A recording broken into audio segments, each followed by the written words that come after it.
আমি কিছু মোটা দাগের কথা আপনাদের সামনে পেশ করব, যদি আল্লাহ তাআলা কবুল করেন। কারণ চিকন দাগের কথা শোনার মতো উপযুক্ত এ জাতি এখন আর নেই। যে জাতি বেসিক কথা বুঝে না, যে জাতি হেডলাইন্স বুঝে না, যে জাতি হেডিংস বোঝে না, বিস্তারিত আলোচনা তো তাদের জন্য নয়, ঠিক কিনা? মোটা দাগের কথাই তো জাতি জানে না। এই জন্য আমি মোটা দাগের কিছু কথা আল্লাহ পাকের কালাম থেকে আপনাদের সামনে পেশ করব, যদি আল্লাহ পাক আমাকে তৌফিক দান করেন। কারণ হেদায়েতের মালিক তো উলামা ইকরাম নন। পৃথিবীর কোন পীর সাহেব হেদায়েত দিতে পারবে না। দুনিয়ার কোন আলেম কাউকে ইচ্ছা করলে হেদায়েত দিতে আরো আসতে বলেন কেউ পারবে?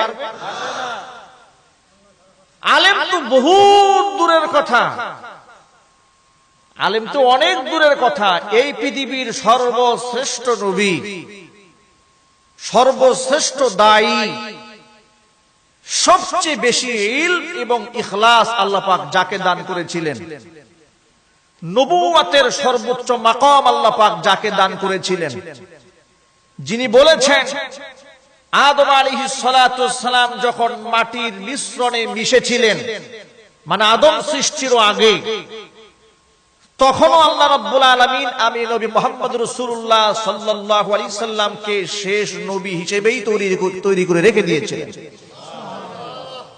যখন হযরত আদম মাটির সাথে মিশেছিলেন, তখনও আমি মুহাম্মদ সাল্লাল্লাহু আলাইহি সাল্লাম আমি তখনও শেষ নবী হিসেবেই ছিলাম।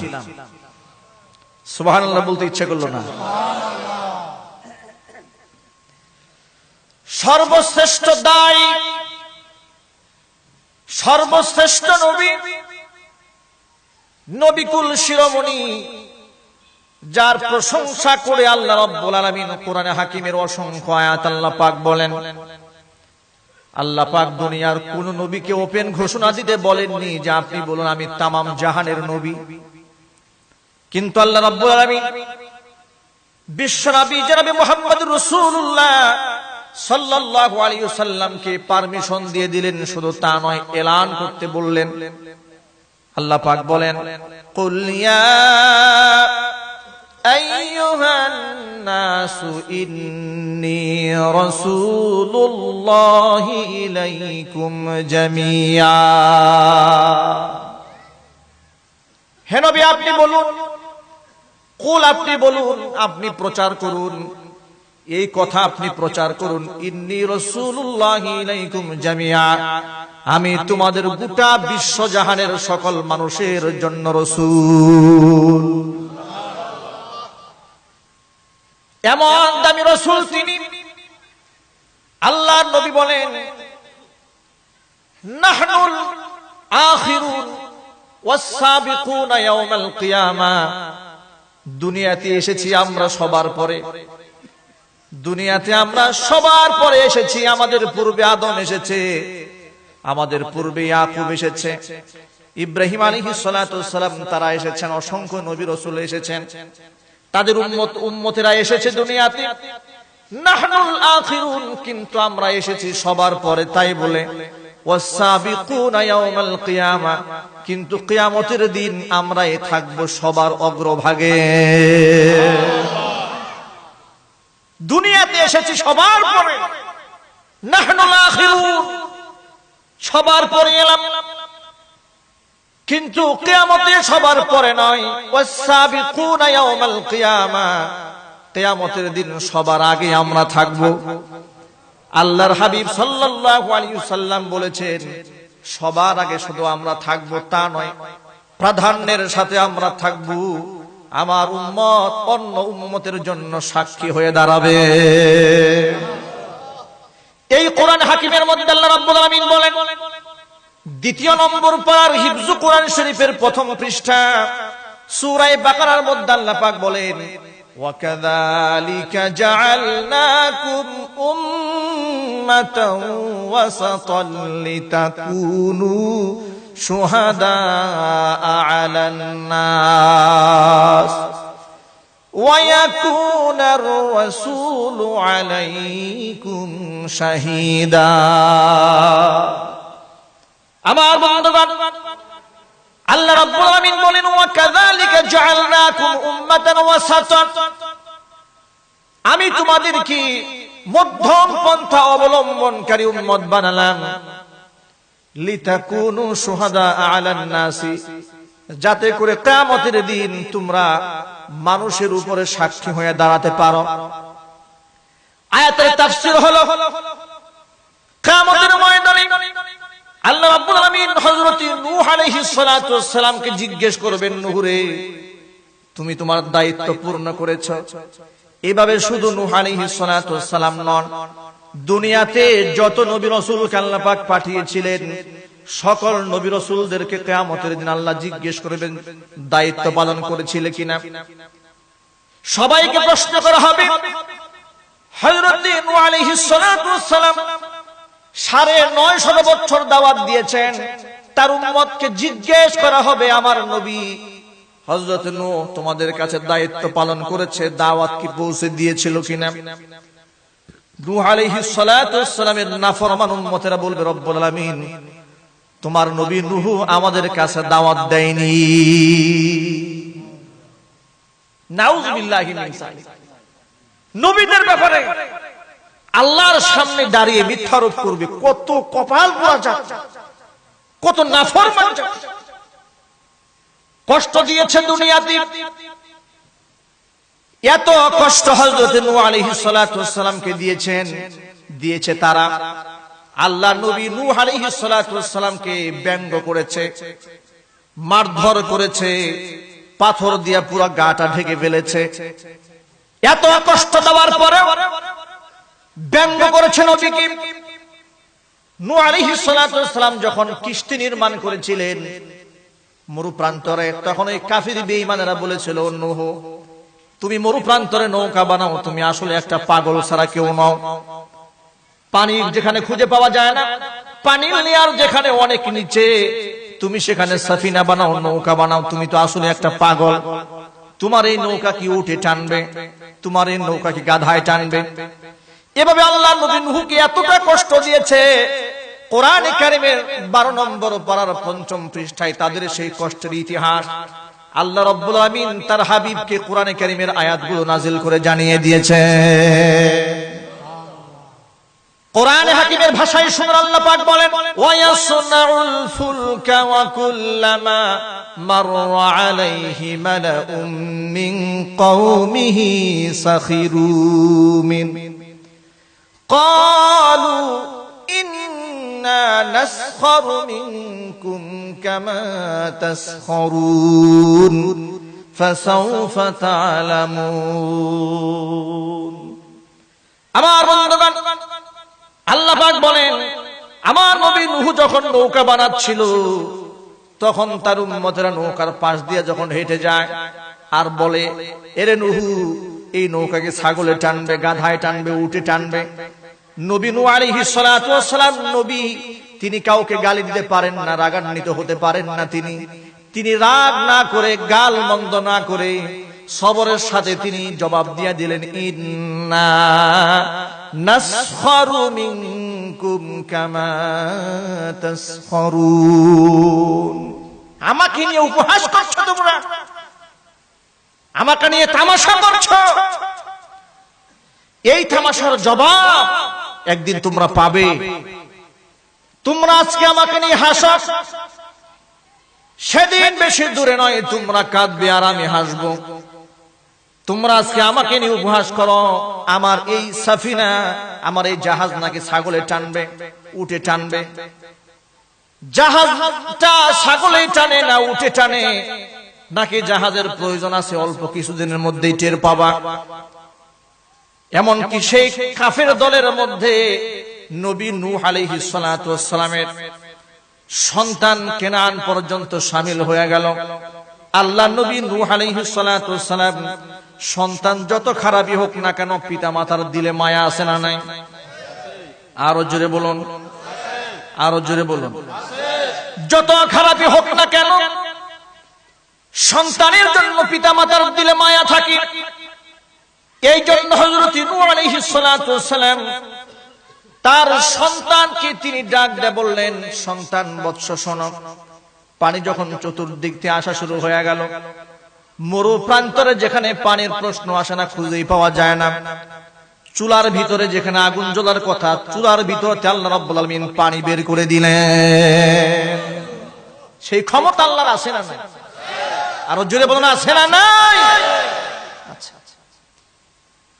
কি সুন্দর করে আল্লাহ পাক বলেন, হাত্তা ইযা জাআ আমরুনা ওয়া ফারাতান নূর কুল নাহমিল ফিহা মিন কুল্লিন যাওজাইনি ইসনাইনি ওয়া আহলাকা ইল্লা মান সাবাকা আলাইহিল কওলু ওয়া মান আমানা وما آمن معه إلا قليل। আল্লাহ পাক বলেন, হাত্তা ইযা জাআ আমরুনা, আমার সিদ্ধান্ত যখন কার্যকর হয়ে গেল, মানে আযাব যখন শুরু হয়ে গেল, ওয়া ফারাতান নূর, তান্নুর মানে হলো চুলা, চুলা ফেটে যখন চুলার ভিতর থেকে যেখানে আগুন বের হয়ে যাওয়ার কথা, আগুনের পরিবর্তে পানি বের হওয়া শুরু হয়ে গেল। চতুর্দিকে পানি, আসমান থেকে পানি, জমিন থেকে পানি, চতুর্দিকে যখন পানি আসা শুরু হয়ে গেল, আল্লাহ রাব্বুল আমিন বলেন, যখন সব চলে আসবে, আমার ওয়াদার ছিল নবী নূহের প্রতি, কুল নাহমিল ফিহা মিন কুল্লিন যাওজাইনি ইসনাইনি, দুনিয়ার মধ্যে যত প্রাণী আছে জুরায় জুরায় প্রাণীগুলাকে উঠায় নিবা নৌকার ভিতরে, ঈমানদার যারা তাদেরকে উঠায় নিবা, কাফের বেঈমানদেরকে আমি ডুবায় মারবো পানির ভিতরে। ঈমানদারদেরকে নবী নূহ আলাইহিস সালাতু ওয়াস সালাম বাছাই করে করে নৌকার মধ্যে উঠায় নিলেন। একজন বৃদ্ধা মহিলা নবী নূহের কাছে আবেদন করেছিল, ও আল্লাহর নবী নূহ, আপনি যখন আপনার নৌকার মধ্যে ঈমানদারদেরকে উঠায় নিবেন, আমি বুড়ির কথা ভুলে যাবেন না, কারণ আমি বুড়ির এই জমিনের মধ্যে কেউ নাই দেখাশোনা করার জন্য। আল্লাহ নবী নূহ আলাইহিস সালাতু ওয়াস সালাম চতুর্দিক থেকে যখন আযাব শুরু হয়ে গেল, গজব শুরু হয়ে গেল, পেরেশান হয়ে গেলেন, জুরাই জুরাই মানুষদেরকে, প্রাণীদেরকে নৌকার মধ্যে উঠালেন। সমস্ত মানুষ যখন উঠায় নিলেন, এত পেরেশানি, চোখের সামনে সন্তান ডুবে যায়, সন্তান কথা শোনে না, এত বড় পেরেশানি হয়ে গেলেন। পেরেশানিতে ওই যে বুড়ি বলেছিল নবী আমাকে উঠায় নিয়ে নৌকায়, তিনি তার কথা ভুলে গেলেন। সন্তান চোখের সামনে চুবনি খায় মরবে, কোন বাবা তা সহ্য করতে পারে না। কোন মা যত পাষাণ দিলে হোক না কেন, সন্তান যত বড় চোর হোক না কেন, ডাকাত হোক না কেন, বেঈমান হোক না কেন, মায়ের সামনে সন্তান ডুবে মরবে তা হয় না। যত কষ্ট সন্তানের প্রতি মায়ের থাকুক না কেন, কিন্তু সন্তান কষ্ট করবে, পিতা মাতা সহ্য করতে পারে না, ঠিক কিনা?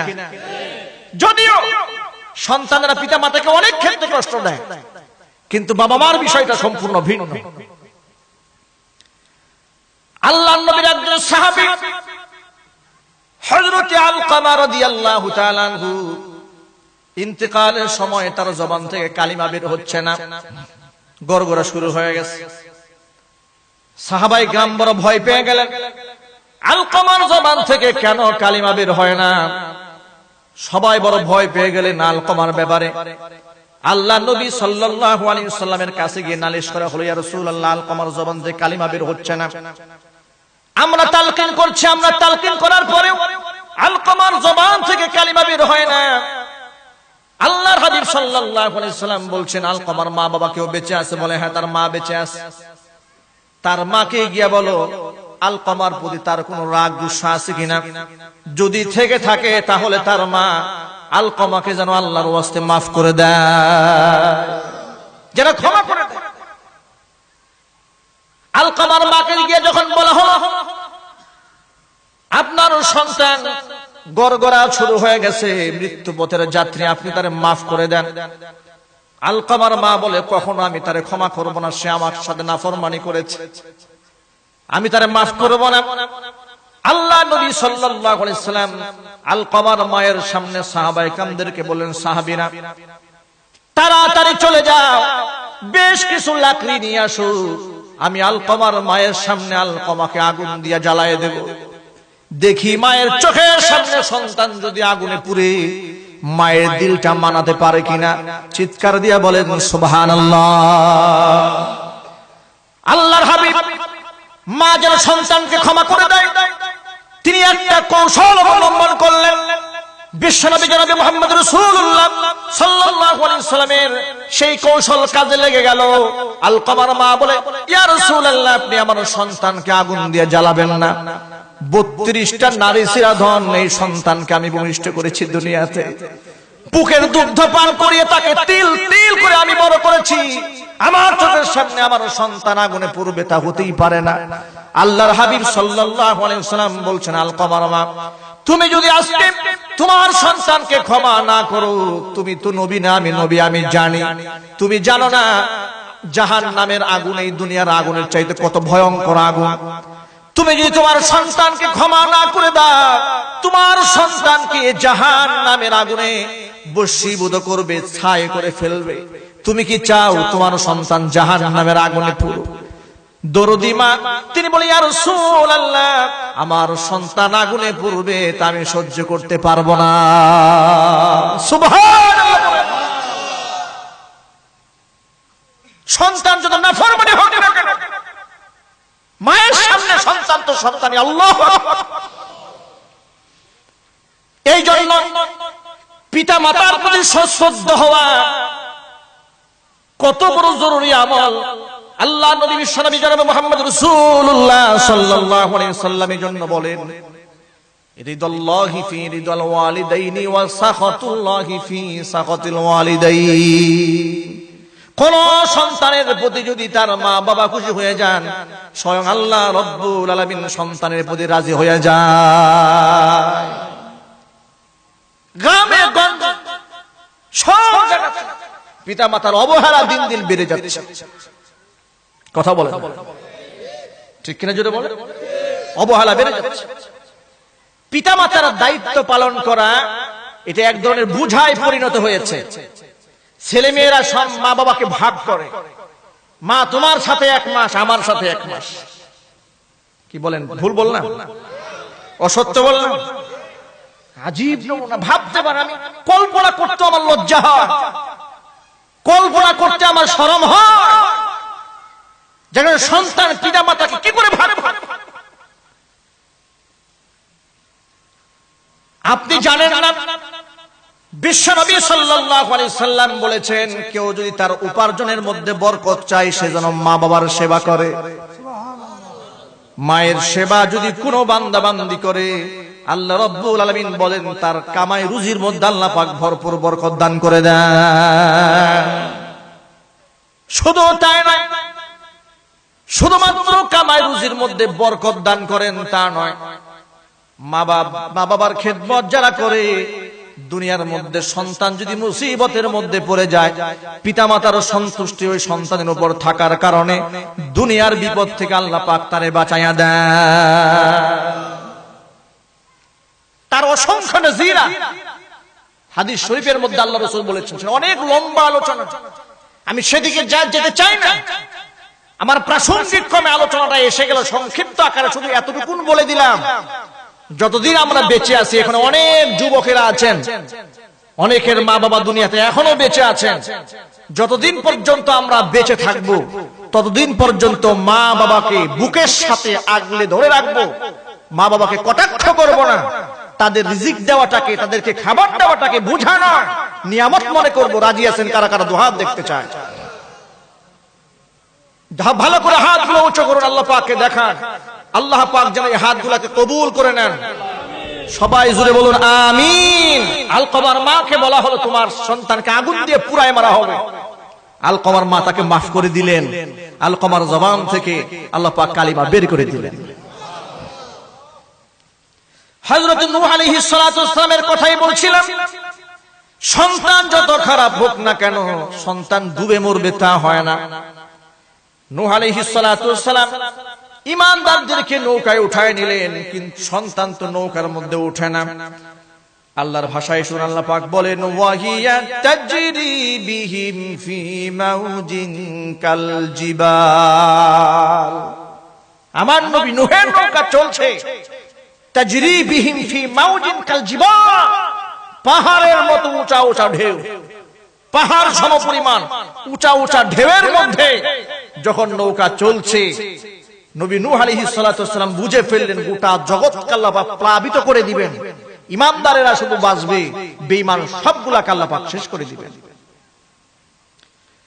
কিন্তু সন্তান কিনার নৌকার মধ্যে উঠে না। নবী নূহ বুঝতে পারলেন সন্তান নাফরমান, তারপরেও মায়া তো ছাড়া যায় না, ঠিক কিনা? নবীর কি মানুষ ছিলেন না? আরো আসতে বলেন, মানুষ ছিলেন কিনা?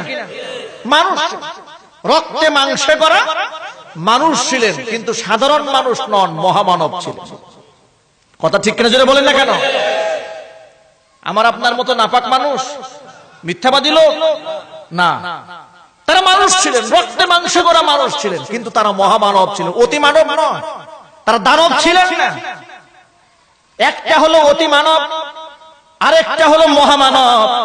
নবীগণ অতি মানব ছিলেন না, নবীগণ মায়ের গর্ভে জন্ম নেওয়া সাধারণ মানুষের মতো তারা দুনিয়াতে এসেছেন, কিন্তু আল্লাহ রাব্বুল আমিন তাদেরকে অসামান্য গুণ দান করে, সিফাত দান করে এই দুনিয়ার শ্রেষ্ঠ মানুষে পরিণত করে তামাম জিন্দেগি 63 বছর বলেন আর 9.5 বছর বলেন, যত বছর তারা হায়াত পেয়েছেন, পুরা জিন্দেগির মধ্যে একটা সগীরা কবিরা গুনাহ তাদের গায়ে আল্লাহ পাক লাগতে দেন নাই।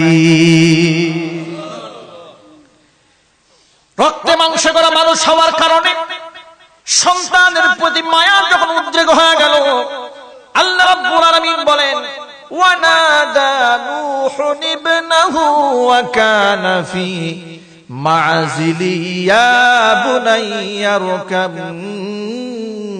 মা'ানা ওয়া লা তাকুম মা'আল কাফিরিন।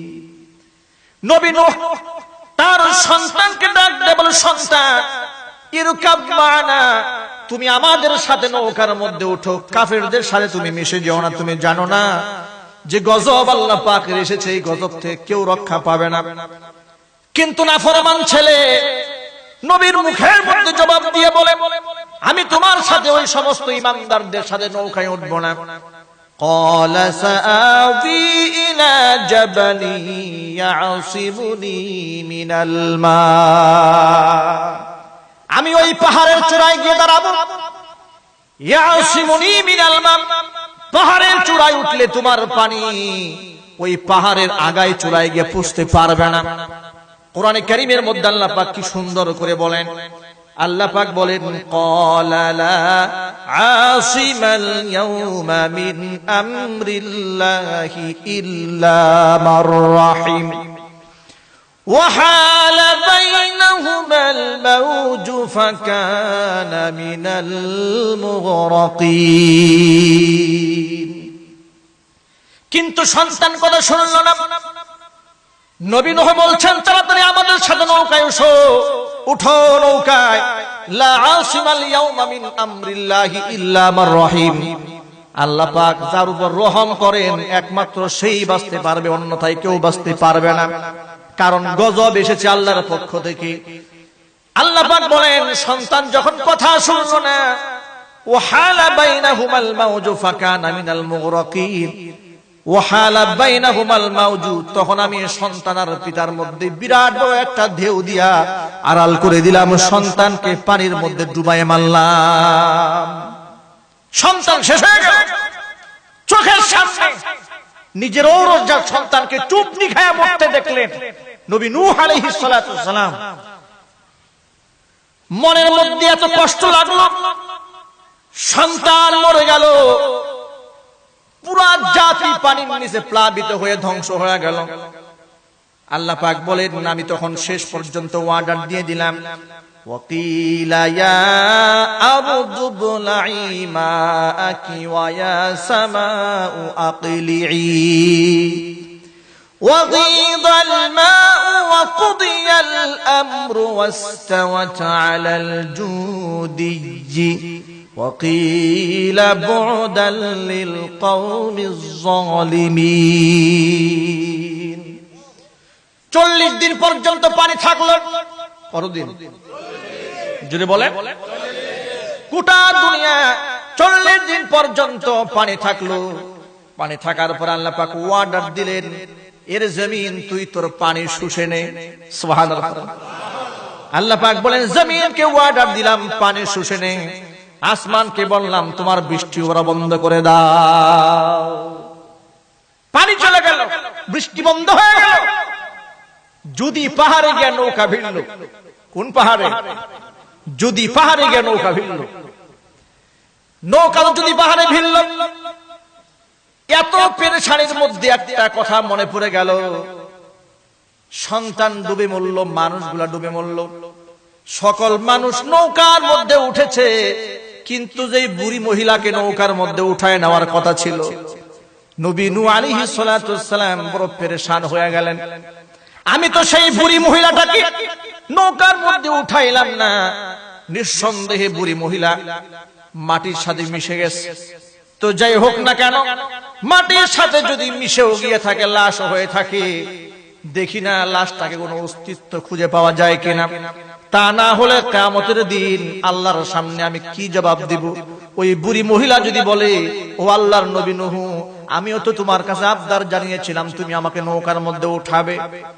হযরত নূহ আলাইহিস সালাতু ওয়াস সালাম তিনি তার এরিয়া গুনতে শুরু করে দিলেন।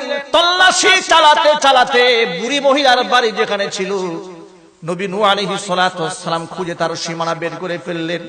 তিনি যতটা কাছে চলে যাচ্ছিলেন, ততই তিনি আশ্চর্য হয়ে যাচ্ছিলেন। দূর থেকে দেখা যায় তামাম দুনিয়ার গাছপালা, বাড়িঘর যা ছিল প্লাবনে সব ধ্বংস হয়ে গেছে, কিন্তু দূর থেকে একটা বাড়ি দেখা যায়, মনে হয় বাড়িটা অক্ষত আছে, এখন কিছুই হয় নাই। আল্লাহু আকবার বলেন। হযরত নূহ আলাইহিস সালাতু ওয়াস সালাম হাঁটতে হাঁটতে বাড়ি পর্যন্ত পৌঁছে গেলেন। বাড়িতে গিয়ে দেখেন যে বুড়ি মহিলা নৌকার মধ্যে উঠাবার জন্য তিনি আবেদন করেছিলেন, ওই বুড়ি মহিলা উঠান ঝাড়ু দিতেছে। তিনি বড় আশ্চর্য হলেন। নবী নূহকে দেখে বৃদ্ধা মহিলা দৌড়ে এসেছে। ও নবী নূহ, মনে হয় নৌকায় উঠাবার সময় হয়েছে, তুমি বোধহয় তোমার নৌকার মধ্যে উঠায় নেওয়ার জন্য আমার কাছে এসেছো। আল্লাহর নবী নূহ মুখ দিয়া কোনো কথা বলতে পারলেন না, চোখ থেকে পানির ফোঁটা গড়ায় গড়ায় পড়ছে। সিজদায় পড়ে কান্না শুরু করে দিলেন, রব্বুল আলামিন তোমার কেমন নিদর্শন এটা? তুমি যে মহান, তুমি বাঁচাবার মালিক, তুমি মারনেওয়ালা, এটা আরেকবার তুমি প্রমাণ করে দিলা। তামাম দুনিয়া প্লাবিত হয়ে গেল, ধ্বংস হয়ে গেল। এই মহিলা জানতেও পারল না যে প্লাবন হয়েছে। চিৎকার দিয়া বলেন সুবহানাল্লাহ। বাঁচাবার মালিক কে? আরো জোরে বলুন না, মালিক কে? আল্লাহ পাক বাঁচাতে পারেন, আল্লাহ রাব্বুল আলামিন মারতে পারেন। বৃদ্ধা মহিলাকে আল্লাহ পাক এর মাঝখানেও বাঁচায় দিলেন।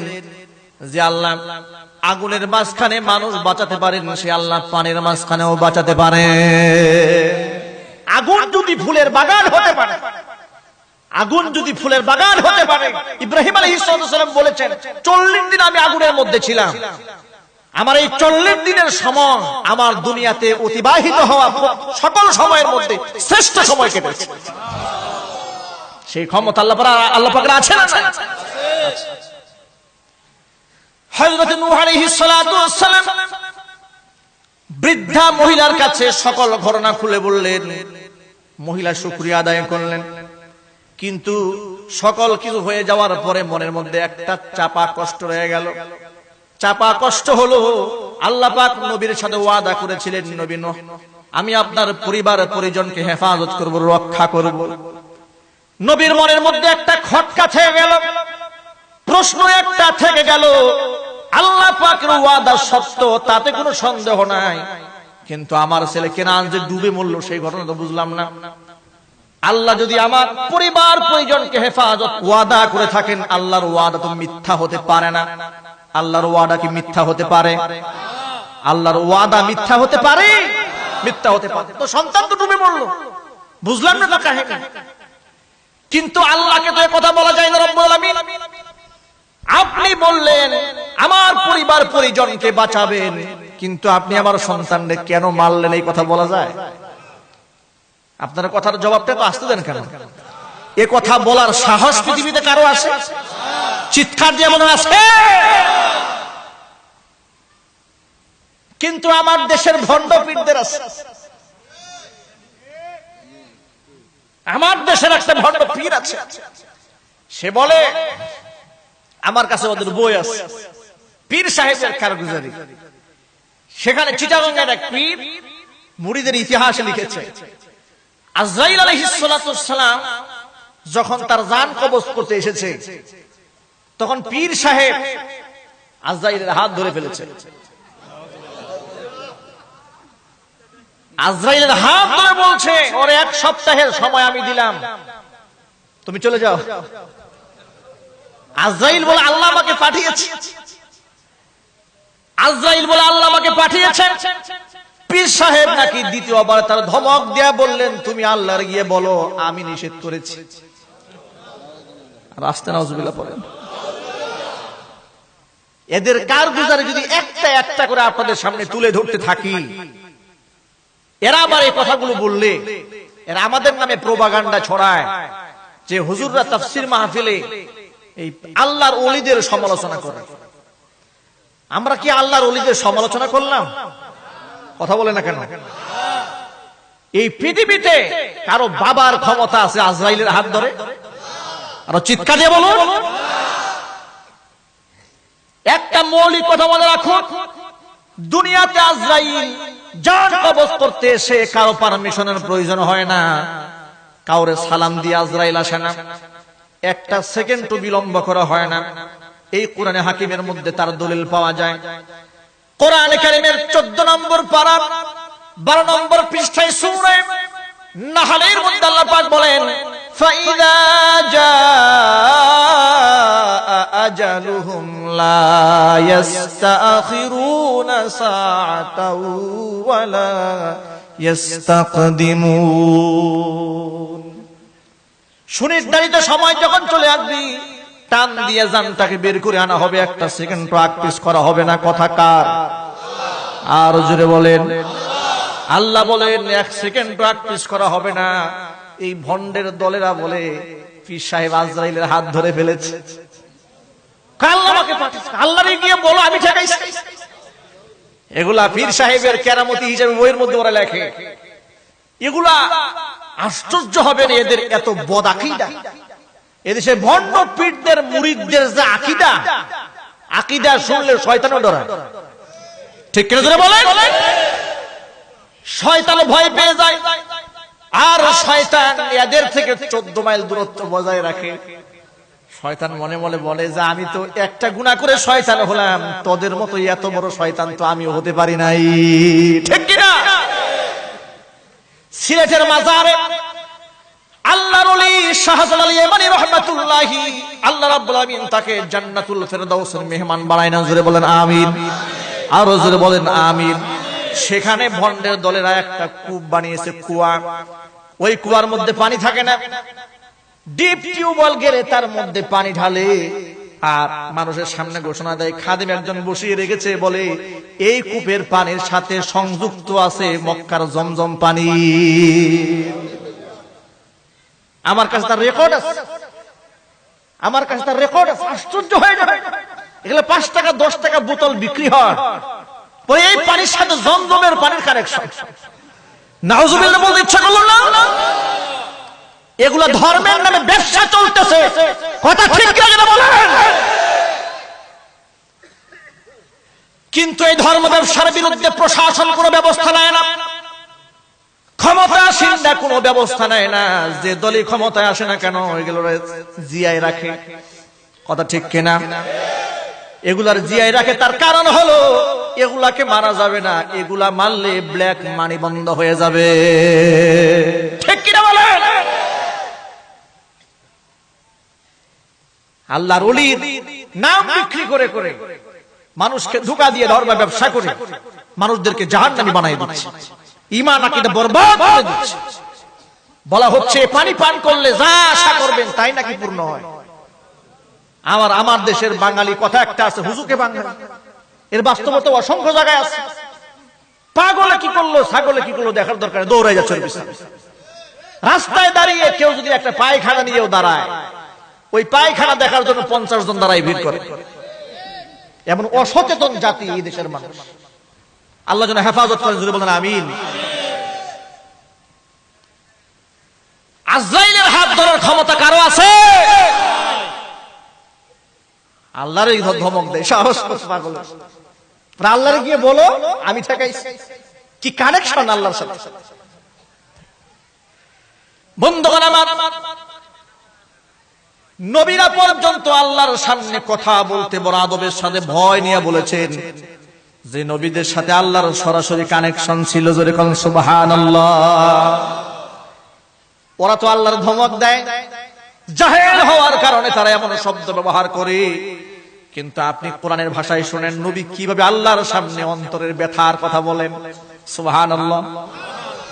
নবী বলে, রব্বুল আলামিন সব বুঝতে পারলাম, কিন্তু একটা জিনিস তো আমার অন্তরে খটকা থেকে গেল। তুমি বলেছো আমার পরিবারের সদস্যদের হেফাজত করবা, কিন্তু একজন তো ডুবে মরল, নাম তার কেনান।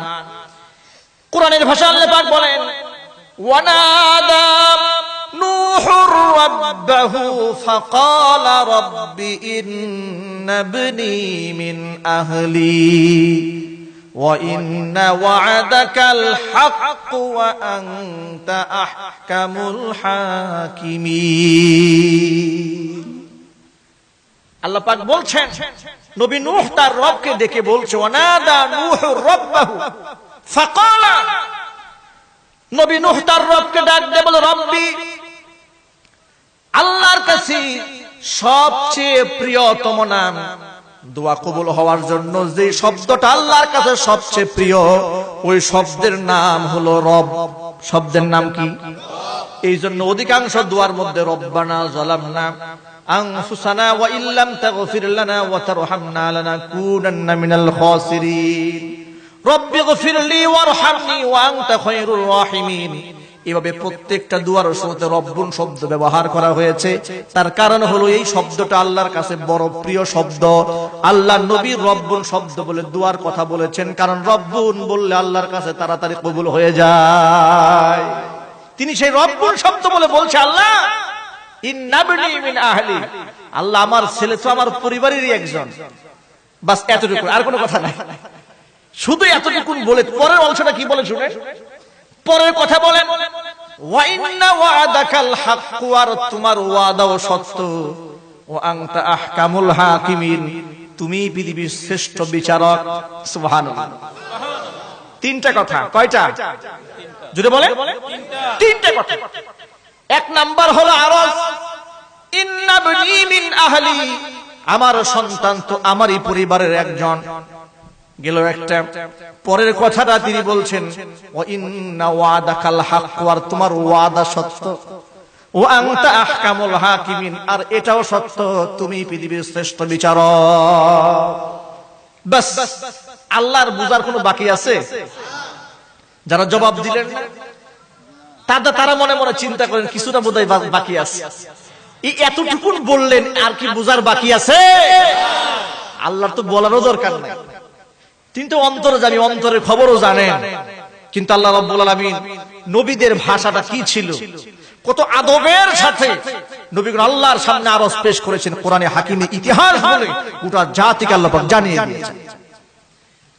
আল্লাহ রাব্বুল আলামিন বলেন, ওয়া ইন্না ওয়াদাকাল হাক্কু, আমার নবী নূহ আমারে বলল, আল্লাহ তোমার ওয়াদা সত্য, ওয়া আনতা আহকামুল হাকিমিন, আর তুমি শ্রেষ্ঠ বিচারক। এই কথা বলার পর আল্লাহ পাক বলেন, আমি কি বললাম তখন তোমরা শোনো। সুবহানাল্লাহ। এবার আল্লাহ জবাব দিচ্ছেন, ক্বালা ইয়া নূহু ইন্নাহু লাইসা মিন আহলিকা ইন্নাহু আমালুন গায়রু সালিহ ফালা তাসআলনি মা লাইসা লাকা বিহি ইলম ইন্নী আ'ইযুকা আন তাকুনা মিনাল জাহিলিন। আল্লাহ পাক বলেন, তারপর আমার জবাব হলো, ও নবী নূহ, তুমি তোমার সন্তানকে তোমার পরিবারের সদস্য মনে করেছিলে, কিন্তু আমার কথা শোনো, ইন্নাহু লাইসা মিন আহলিকা, তোমার সন্তান তুমি জন্ম দিয়েছো তাতে কোনো সন্দেহ নাই, জন্ম দিলেই পরিবারের সদস্য হওয়া যায় না। কোন নবী পরিবারের সদস্য কাফের হলে সে আর নবী পরিবারের সদস্য থাকে না। এখান থেকে একটা মৌলিক কথা আপনারা জানতে পারেন।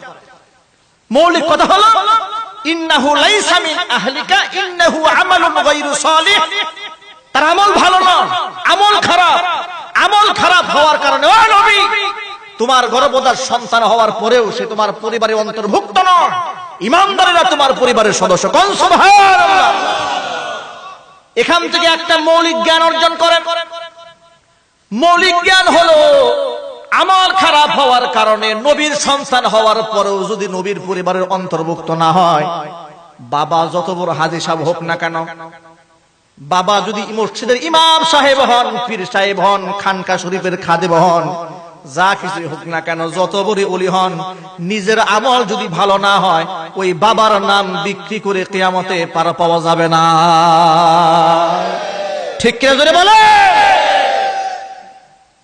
নিজেকে ইমানদার হতে হবে। বাবা গত বছর হজ করেছে তাই বড় আমি হাজী হব না। মুসলমান জন্ম দিলেই মানুষ মুসলমান হয় না, ইমানদার হয় না।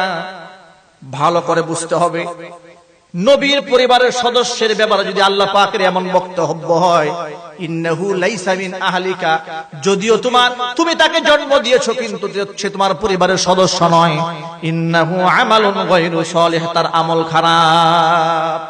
ইন্নী আইযুকা আন তাকুনা মিনাল জাহিলিন, আমি তোমাকে উপদেশ দিচ্ছি, নসিহত করছি, ওয়ার্ডার দিচ্ছি, তুমি যেন জাহেলদের অন্তর্ভুক্ত না হয়ে যাও।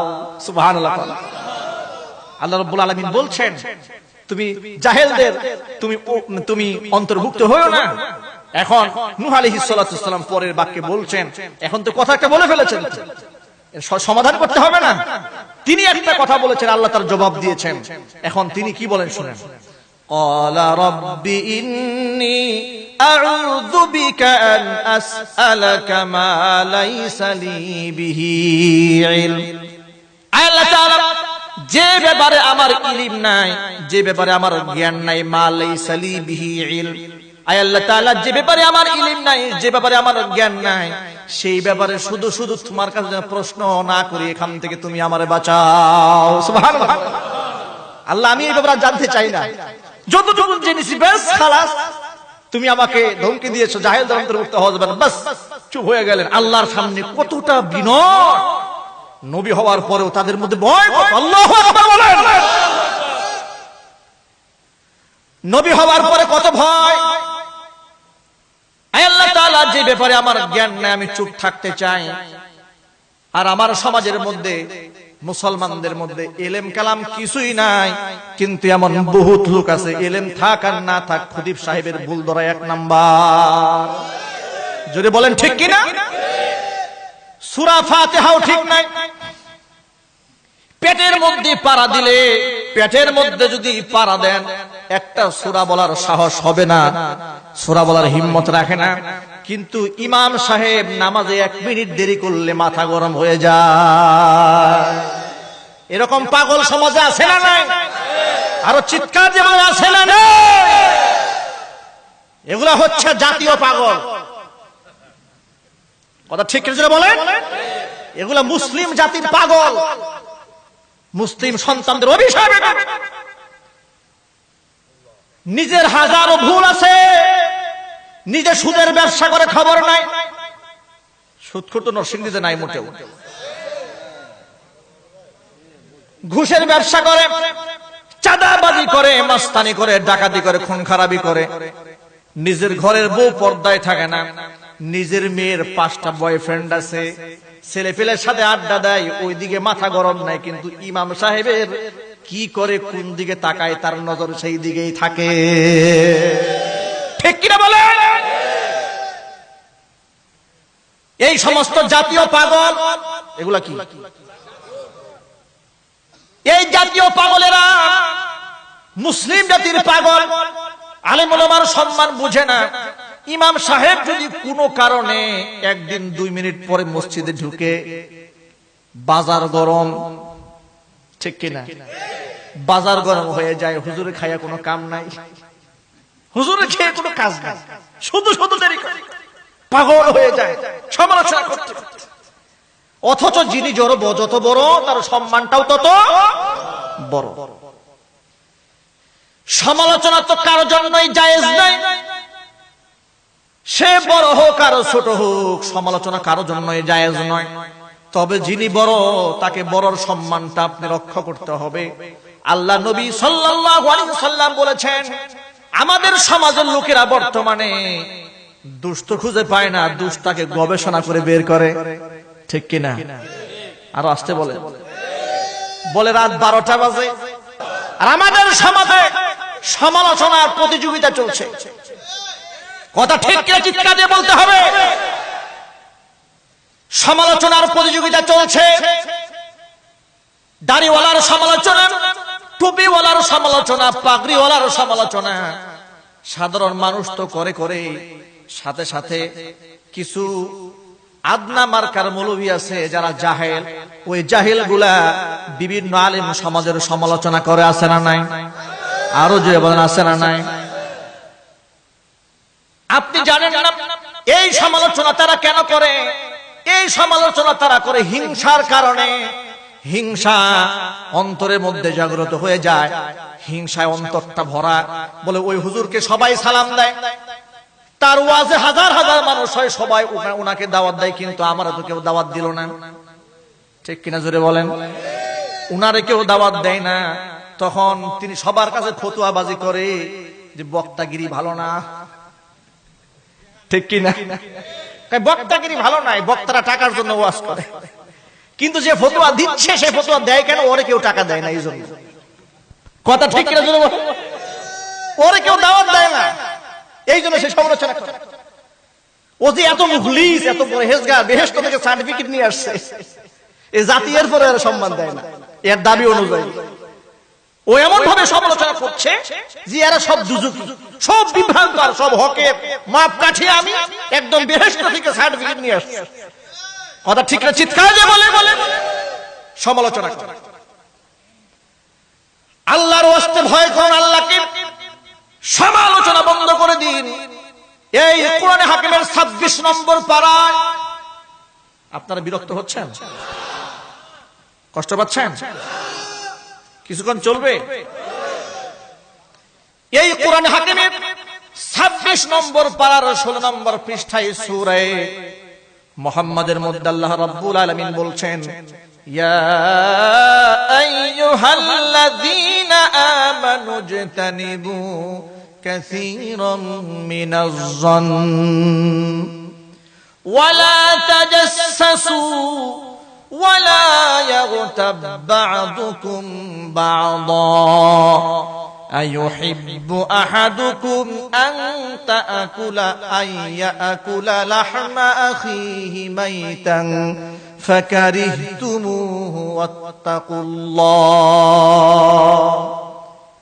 আল্লাহ পাক বলছেন, ও ঈমানদারগণ, ইয়া আইয়ুহাল্লাযীনা আমানু, হে ঈমানদারগণ, ইজতানিবু কাসীরাম মিনাজ-যন্নি, তোমরা অতিরিক্ত ধারণা, কুধারণা করা থেকে নিজেরে বাঁচাও।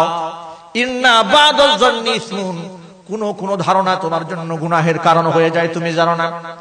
ওয়ালা তাজাসসু, গোয়েন্দাগিরি করো না, খুঁজে খুঁজে মানুষের দোষ বের করো না, বরং দোষকে গোপন রাখো। আল্লাহ নবী বলেন, একজনের দোষ যদি দুনিয়ার মাটিতে কেউ গোপন রাখে, কিয়ামতের দিন আল্লাহ তার দোষ গোপন রেখে জান্নাত দান করে দিবে। ওয়ালা তাজাসসু, গোয়েন্দাগিরি করো না, খুঁজে খুঁজে মানুষের দোষ বের করে নিয়ে এসো না। পারলে প্রশংসা করো, না পারলে চুপ থাকো, কারণ তুমি জানো না। বিশ্বনবী সাল্লাল্লাহু আলাইহি ওয়াসাল্লাম বলেন, আল গীবাতু আশাদ্দু মিনাজ জিনা, গীবত করা জিনা করার চাইতে মারাত্মক গুনাহ। জোরে বলেন নাউযুবিল্লাহ। অন্যের পরনিন্দা করা, অন্যের সমালোচনা করা জিনা করার চাইতে মারাত্মক কবিরা গুনাহ। কেউ জিনা করে যতটুকু না গুনাহগার হয়, অন্যের সমালোচনা করলে তার চাইতে বেশি গুনাহ হয়। তার কারণটা কি? জিনা করলে শুধুমাত্র নিজের আমলটাই বরবাদ হয়ে গেল, কিন্তু অন্যের সমালোচনা করলে শুধুমাত্র আমল বরবাদ হয় তা না, অন্যের গুনাহগুলা নিজের কাঁধের উপর চাপায় নেওয়া হয়। যেরকম নাউযুবিল্লাহ। এই সমালোচনা মুসলমানদের মাঝে এত বেশি, চায়ের দোকানে বসে সমালোচনা, পানের দোকানে বসে সমালোচনা, টেলিভিশনের সামনে ঘন্টার পর ঘন্টা বসে থাকা আর মানুষের সমালোচনা করে, ঠিক কিনা বলে? শেষ হয়ে যাচ্ছে, আমল সব বরবাদ হয়ে যাচ্ছে। আর এই গুণ তো আমার মা বোনদের মোটেও নাই। কি বলেন আপনার? মহিলাদের এই গুণটা তো মোটেও নাই। মা বোনদেরকে বলে, মা বোনেরা সাবধান হয়ে যান, সাবধান হয়ে যান। হাদিস শোনায় দেই, আল্লাহ রাসূল বলেন, আল্লাহ রাব্বুল আলামিন আমাকে দুনিয়া থেকে জান্নাত এবং জাহান্নাম দুটোই দেখিয়েছেন। জোরে কোন সুবহানাল্লাহ। ইত্তলাতু ফিল জান্নাতি, জান্নাতের মধ্যে যখন আমি তাকালাম, ফারাআইতু আকসার আহলিহাল ফুকারা, জান্নাতের অধিকাংশ মানুষের দিকে তাকাই দেখি তারা দুনিয়ার গরিবেরা। দুনিয়ার গরিবরা বেহেশতের প্রথম সারি দখল করে ফেলেছে। আল্লাহ সুবহানাল্লাহ। ওয়াত্তালাতু ফিন্নার, জাহান্নামের দিকে উকি মারলাম, দেখি জাহান্নামী কারা। ফারাআইতু আকসার আহলিহান নিসা, তাকাই দেখি দুনিয়ার জাহান্নামের মধ্যে যারা আছে অধিকাংশ মানুষ দুনিয়ার মহিলারা। কারণ ওয়ায়াকফুরনাল আশীর, তারা স্বামীর নাফরমানি করে সবচেয়ে বেশি। ঠিক কিনা জোরে বলে? বলে আমার মতো মহিলা দেখে তোমার ঘর করছে, 40 বছর ঘর সংসার করেছে, একটা দিন যদি ঝগড়া লাগে, তোমার মতো স্বামী, আমার মতো ধৈর্যশীল নারী দেখিয়ে তোমার মতো স্বামীর ঘর করেছে। কথা ঠিক কিনা জোরে বলে? Common dialogue. এইভাবে নাফরমানি করে আল্লাহ পাক আমার মা বোনদেরকে হেফাজত করেন। যদি বলুন আমিন।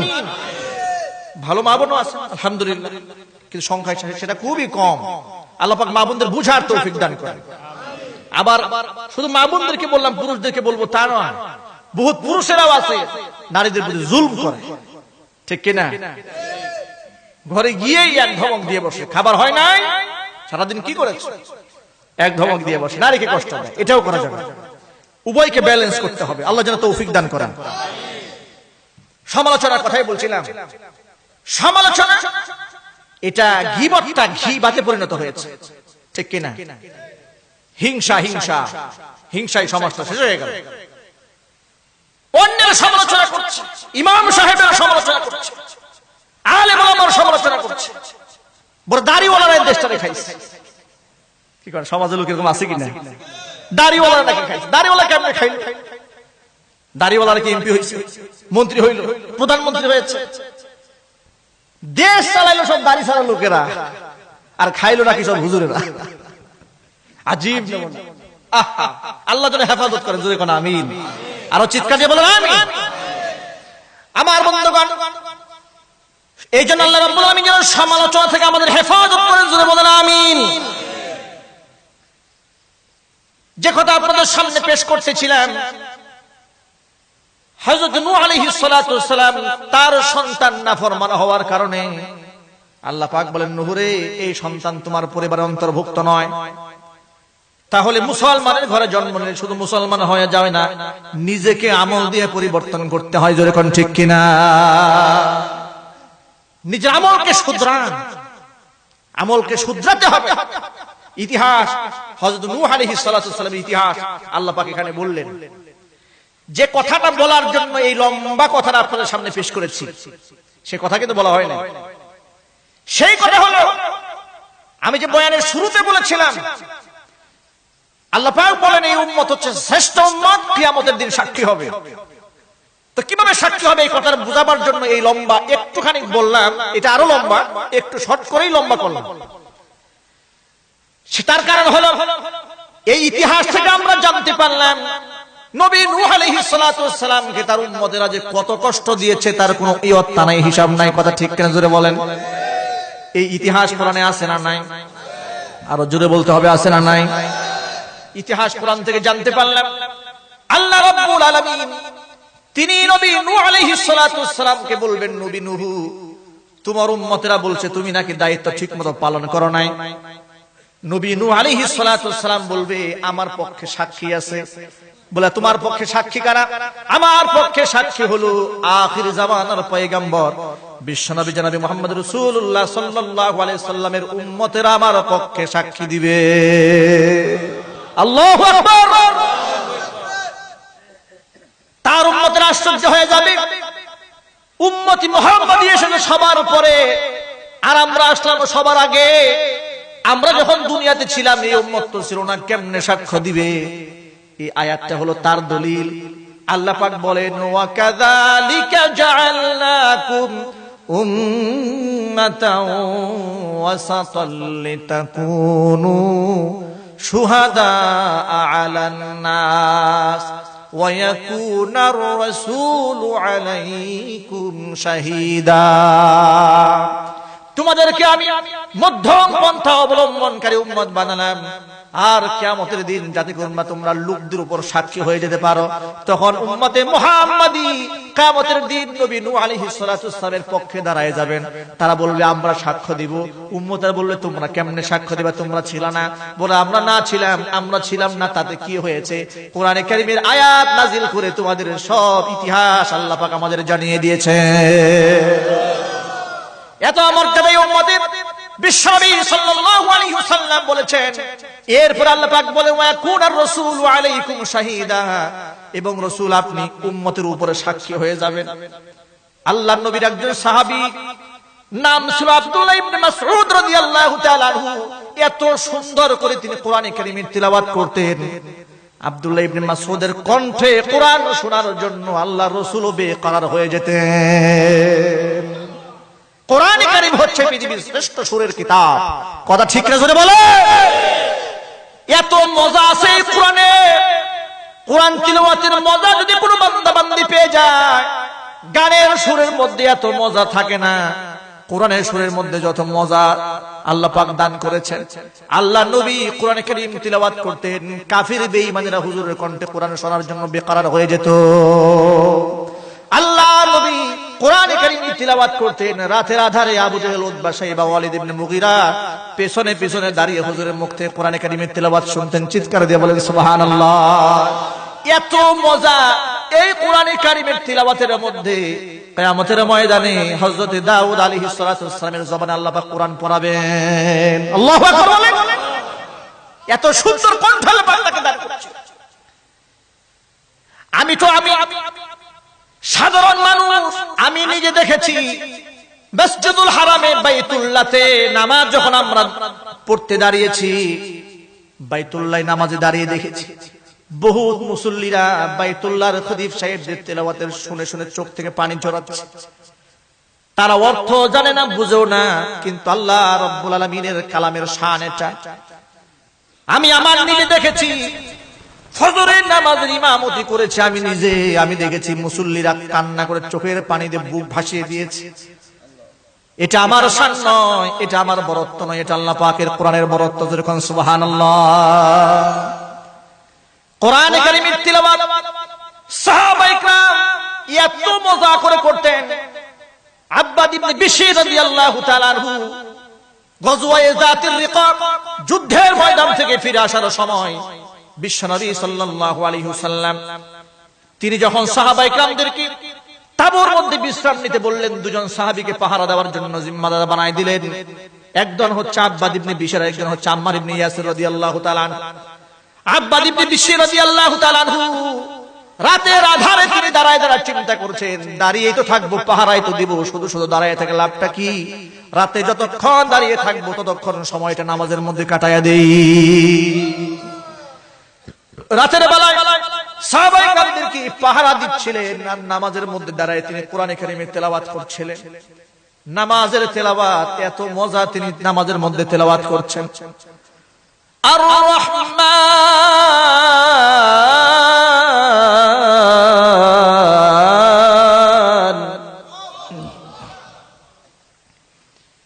আল্লামাল কুরআন খালাকাল ইনসানা আল্লামাহুল বায়ান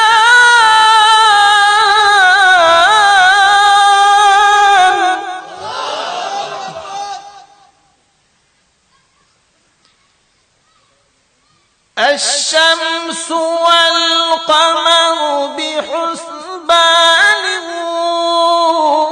والنجم والشجر يسجدان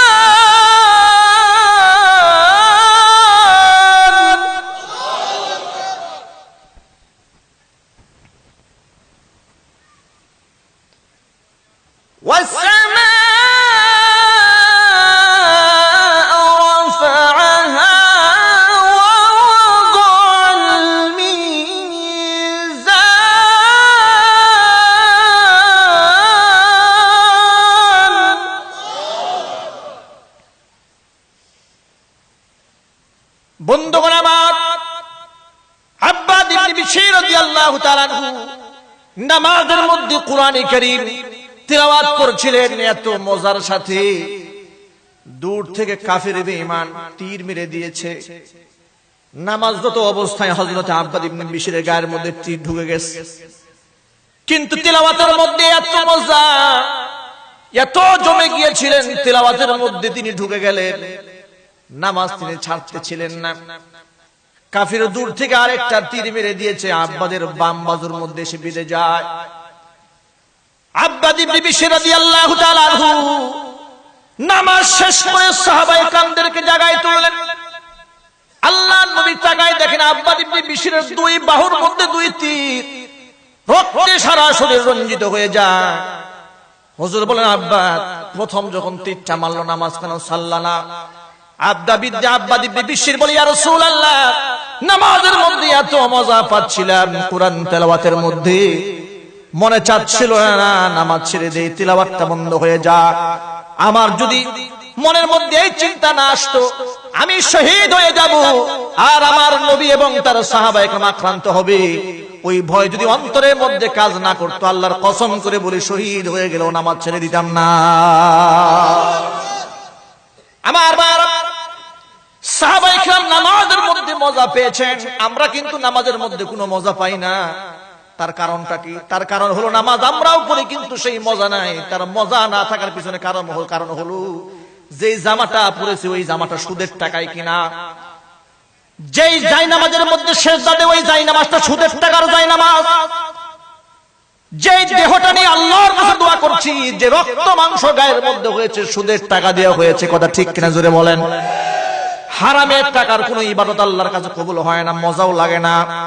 এই জন্য আল্লাহ রাব্বুল আলামিন বলেন, বান্দা তুমি তাকওয়া অবলম্বন করে চলো। কোরআনে কারীমে সূরা তালাক 28 নম্বর পারা 17 নম্বর পৃষ্ঠার মধ্যে আল্লাহ পাক বলেন, মাইয়াত্তাকিল্লাহা ইয়াজআল লাহু মাখরাজা ওয়া ইয়ারযুকুহু মিন হাইসু লা ইয়াহতাসিব। কোন বান্দা যদি তাকওয়া অবলম্বন করে হারাম থেকে নিজেকে বাঁচাতে পারে, ওয়ায়ারযুকুহু মিন হাইসু লা ইয়াহতাসিব, বিপদে পড়লে আল্লাহ বিপদ থেকে বের করে দিবেন এবং রিজিকের ব্যবস্থা আল্লাহ পাক সেই জায়গা থেকে করে দিবেন যেই চিন্তাও সে করতে পারতো না, যে কোনোদিন ভাবেনি যে এখান থেকে আমার রিজিক আসবে, এই লোকেরা আমাকে হাদিয়া দিবে, ওখান থেকে আমার ব্যবসায় প্রফিট হবে, সে ভাবেও নাই। আল্লাহ পাক বলে তাকওয়া ভিত্তিক জীবন যাপন করলে আমি সেই জায়গা থেকে রিজিকের ফয়সালা করে দেব। চিৎকার দিয়ে বলেন সুবহানাল্লাহ। ভাইরা আমার, এজন্য সকল ভাইদেরকে বলি তাকওয়া ভিত্তিক জীবন যাপন করুন, ধৈর্যের সাথে এগিয়ে চলুন, পরহেজগারী জীবন যাপন করুন, আল্লাহ পাকের কালামের সাথে মহব্বত রাখুন। আল্লাহ রাব্বুল আমিন সুদের ব্যাপারে এত ভয়াবহ কথা কোরআনে কারীমের মধ্যে বলেছেন, মুসলমান যদি এই কথাগুলো জানে তাহলে কোন মুসলমান সুদ খেতে পারে না। আল্লাহ রাব্বুল আমিন বলেন, আল্লাযীনা ইয়াকুলুনার রিবা, এই জমিনের মধ্যে যারা সুদ খাবে, সুদের লেনদেন করবে, লা ইয়াকুমুনা ইল্লা কামা ইয়াকুমুল লাযী ইয়াতাখাব্বাতুহু আশ-শাইতানু মিনাল মাসসি, কিয়ামতের দিন তারা এমন ভাবে আল্লাহর সামনে দাঁড়াবে, শয়তান যেন ভর করে তাদেরকে দিশেহারা করে দিয়েছে, বেসামাল মাতাল অবস্থায় কিয়ামতের দিন আল্লাহর সামনে দাঁড়াবে। চিৎকার দিয়ে বলেন নাউযুবিল্লাহ। শুধু তাই নয়, বিশ্বনবী সাল্লাল্লাহু আলাইহি ওয়াসাল্লাম বলেছেন, লির-রিবা ৭০ জুজআন, একটা সুদের মধ্যে থাকে ৭০টা গুনাহের স্তর থাকে। আদনাহা ইয়ানকিহার রাজুল উম্মা, এর মধ্যে সর্বনিম্ন মানের গুনাহ হচ্ছে নিজের মায়ের সাথে জিনা করা।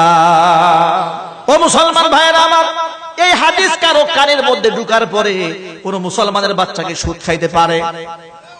আরো জোরে বলে, পিছনের লোকের চিৎকার দিয়ে বলে, কখনোই সুদ খাইতে পারে না। গরিব মানুষ যারা আছে বিপদে পড়ে আপনার কাছে সুদের টাকা ধার চায়, কিন্তু আপনি তার সুযোগটাকে আপনি কাজে লাগালেন কেন? বিপদে পড়েছে ভাই, বিপদে পড়েছে বোন, টাকা পয়সা যদি থাকে বিনা সুদে তাকে ধার দেন, করজ দেন, ঠিক কিনা? ধার কর্জের ব্যাপারে বিশ্বনবী সাল্লাল্লাহু আলাইহি সাল্লাম বলেছেন, আল্লাহর রাস্তায় কেউ যদি 1 টাকা কাউকে দান করে, তাহলে 1 টাকার বিনিময়ে আল্লাহ পাক 10 গুণ সওয়াব দান করেন। কিন্তু যদি কাউকে টাকা ধার দেয়, এক একটা টাকার বিনিময়ে আল্লাহ পাক 18 টাকা আল্লাহর রাস্তায় সদকা করার সওয়াব আল্লাহ পাক আমলনামায় দান করে দেয়। পারলে সাহায্য করুন, সহযোগিতা করুন। ঋণের বোঝা জর্জরিত হয়েছে, ঋণ থেকে উদ্ধার হওয়ার জন্য সাহায্য করুন। গরিবের পাশে গিয়ে দাঁড়ান, মেয়ে বিবাহ দিতে পারছে না, তাকে সহযোগিতা করুন। সুদে জড়িয়ে নিজেও জাহান্নামে যাচ্ছেন, কারণ আরেকজনকে জাহান্নামী বানাচ্ছেন কেন? ঠিক কিনা ভাইরা? সুদ ছাড়তে পারবো ইনশাআল্লাহ? যদি বলেন পারবো ইনশাআল্লাহ। অনেক লম্বা কথা, অনেক লম্বা কথা, আমি দেশের দিকে যাচ্ছি। আল্লাহ পাক যেন সুদ থেকে বাঁচার তৌফিক আমাদের দান করেন। যদি বলেন আমিন। ভাইরা আমার, যে কথা বলতেছিলাম, নামাজের মধ্যে মজা কেন পায় না? আরেকটা কারণ হলো নিজের চোখের হিফাজত আমরা করতে পারি না, এই জন্য নামাজের মধ্যে মজা পায় না। দুইটা জিনিসকে হেফাজত করতে হবে, একটা হলো নজর, আরেকটা হলো মুখ, আরেকটা হলো লজ্জাস্থান। নজর হেফাজতের ব্যাপারে বিশ্বনবী সাল্লাল্লাহু আলাইহি সাল্লাম বলেছেন, পরনারীর প্রতি নজর পড়ে যাওয়ার পরে যে বান্দা আল্লাহর ভয়ে চক্ষুকে নত করে দেয়, বিশ্বনবী সাল্লাল্লাহু আলাইহি সাল্লাম বলেছেন, বান্দার অন্তরে আল্লাহ ঈমানের স্বাদ ঢেলে দেয়। ঈমানের মজা সে পায় যে বান্দা চোখের হেফাজত করে। চোখের হেফাজত কেমনে হবে? গোটা সমাজের মধ্যে বেপরদা নারী এমন ফ্যাশনে পরিণত হয়েছে, বেপরদা। তারা মনে করে বেপরদায় না চললে সমাজের দাম নাই।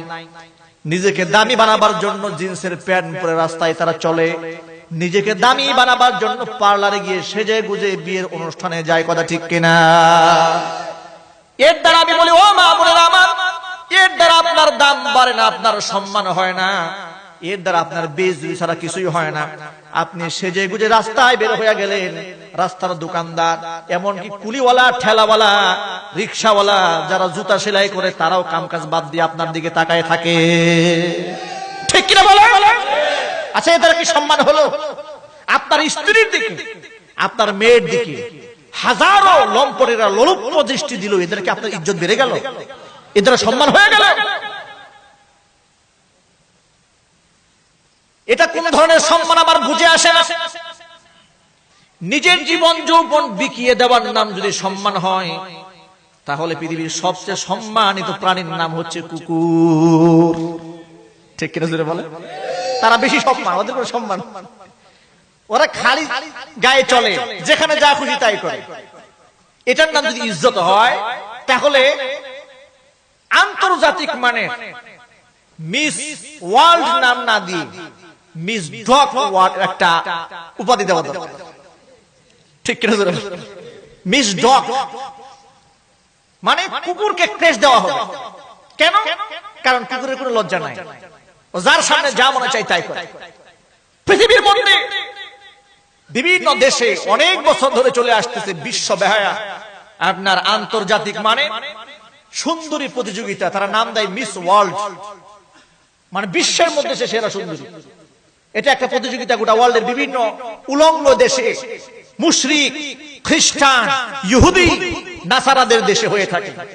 আর সেই অপসংস্কৃতির আগ্রাসন এই দেশের কিছু নিকৃষ্ট শ্রেণীর লোকেরা, আমার মা বোনদের হাসর হবে ফাতেমাতুজ জাহরা রাদিয়াল্লাহু তাআলা আনহার সাথে, আমার মা বোনদের হাসর হবে মা খাদিজাতুল কুবরা রাদিয়াল্লাহু তাআলা আনহার সাথে। বেঈমানদের সাথে, মুরতাদদের সাথে, নষ্ট মহিলাদের সাথে আমার মা বোনদের হাসর হতে পারে, হতে পারে। এই জন্য আল্লাহ রাব্বুল আলামিন আমার মা বোনদেরকে মাহফুজ থাকার তৌফিক দান করেন। জোরে বলেন আমিন। আমার বন্ধুগণ, বিশ্বনবী সাল্লাল্লাহু আলাইহি ওয়াসাল্লাম তিনি বলেছেন, আমরা হলাম দুনিয়াতে সবার পরে এসেছি, কিন্তু কিয়ামতের দিন সবার আগে আমরা হাজির হয়ে যাব। যেরকম সুবহানাল্লাহ, সবার আগে।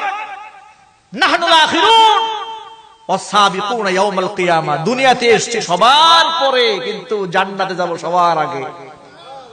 আরো আস্তে সুবহানাল্লাহ। আল্লাহ রাসূল বলেন,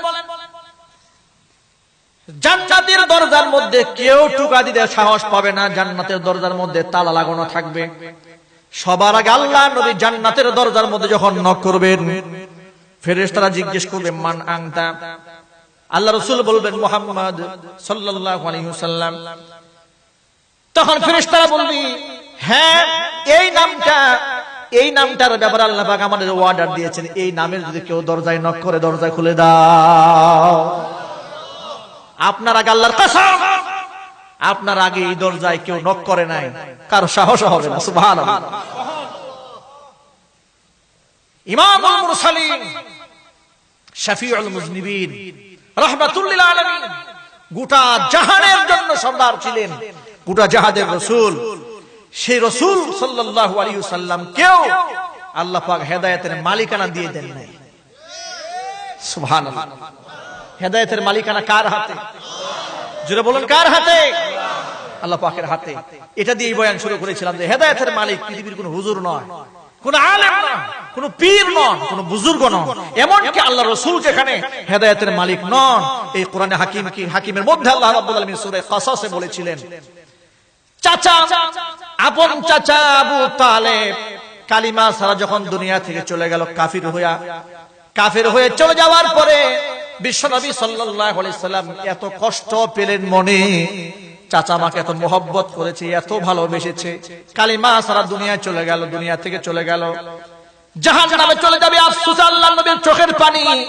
কোরআনে কারীমের মধ্যে আল্লাহ পাক আয়াত নাযিল করে দিলেন সূরা কাসাস 20 নম্বর পারার 11 নম্বর পৃষ্ঠা, ইন্নাকা লা তাহদি মান আহবাবতা ওয়ালাকিন্নাল্লাহা ইয়াহদি মান ইয়াশা ওয়া হুয়া আ'লামু বিল মুহতাদিন। যাকে খুশি আপনি তাকে হেদায়েত দিবেন, তা আপনি পারবেন না। ওয়ালাকিন্নাল্লাহা ইয়াহদি মান ইয়াশা, যাকে খুশি তাকে আমি আল্লাহ হেদায়েত দেব। ওয়া হুয়া আ'লামু বিল মুহতাদিন, আমি জানি কে হেদায়েত পাওয়ার উপযুক্ত। ওয়াজ মাহফিলে তো কত মানুষ আসে, একজন এক কান দিয়ে ঢুকায় আর এক কান দিয়ে বের করে দেয়। আবার কিছু মানুষ এমন আছে কান দিয়ে কথাটা ঢুকে হেদায়েতের নূর অন্তরে পয়দা হয়ে যায়। জালেমদেরকে আল্লাহ হেদায়েত দেন, ঠিক কিনা জোরে বলেন? আল্লাহ পাক আল্লাহু লা ইয়াহদিল কওমাজ জালিমিন, জালেমদের হেদায়েত হয় না কপালে, জালেমদের হেদায়েত হবে না কপালে। এইজন্য জুলুম থেকে আমাদের বাঁচতে হবে। আল্লাহ যেন জুলুম থেকে আমাদেরকে বাঁচান। আল্লাহর কাছে হেদায়েত চাইতে হবে, কাঁদতে হবে আল্লাহর কাছে। আল্লাহর নবী পর্যন্ত হেদায়েত চাইতেন আল্লাহর কাছে। সুবহানাল্লাহ বলেন। আল্লাহ রাসূল বলতেন, আল্লাহুম্মা ইন্নী আসআলুকাল হুদা ওয়াত-তুকা ওয়াল-আফাফা ওয়াল-গিনা। চারটা জিনিস আল্লাহর কাছে আল্লাহর নবী চাইতেন। কয়টা জিনিস? আল্লাহুম্মা, আল্লাহ, ইন্নী আসআলুকাল হুদা, আয় আল্লাহ তাআলা তোমার কাছে আমি হেদায়েত চাই। ওয়াত-তুকা, তোমার কাছে তাকওয়া চাই। ওয়াল-আফাফা, তোমার কাছ থেকে পবিত্রতা চাই। ওয়াল-গিনা, মানুষের কাছ থেকে যেন অমুখাপেক্ষী থাকি, কারো কাছে হাত পাততে না হয়, এমন তৌফিক আমারে দান করো। যেরকম সুবহানাল্লাহ। এই জন্য হেদায়েত যেন আল্লাহ পাক আমাদেরকে দান করেন। জোরে বলেন আমিন। আল্লাহ পাক যেন এই মাদ্রাসাকে কবুল করেন। আল্লাহ সুবহানাহু ওয়া তাআলা আমার আনোয়ার ভাইকে যেন ইসলামের জন্য কবুল করেন, ইসলামের সৈনিক হিসেবে কবুল করেন। এতদিন তো তিনি সেনাবাহিনীর দায়িত্ব পালন করে দেশের সূর্য সন্তানের দেশের সেনাবাহিনী, ঠিক কিনা? যারা স্বাধীনতার পক্ষে সার্বভৌমত্ব যারা টিকিয়ে রেখেছেন, আল্লাহ পাক তাদেরকে দেশের কার্যকরী ইমানদার রক্ষী হিসেবে কবুল করেন। সমস্ত বালা এবং মাসায়েব থেকে আল্লাহ পাক তাদেরকে হেফাজত করেন। দীর্ঘদিন সেনাবাহিনীতে চাকরি করার পরে এখন তিনি এতদিন দেশের খেদমত করেছেন, এখন তিনি ইসলামের খেদমত করছেন। সুবহানাল্লাহ বলছে এগুলো না? এখন তিনি ইসলামের খাদেম।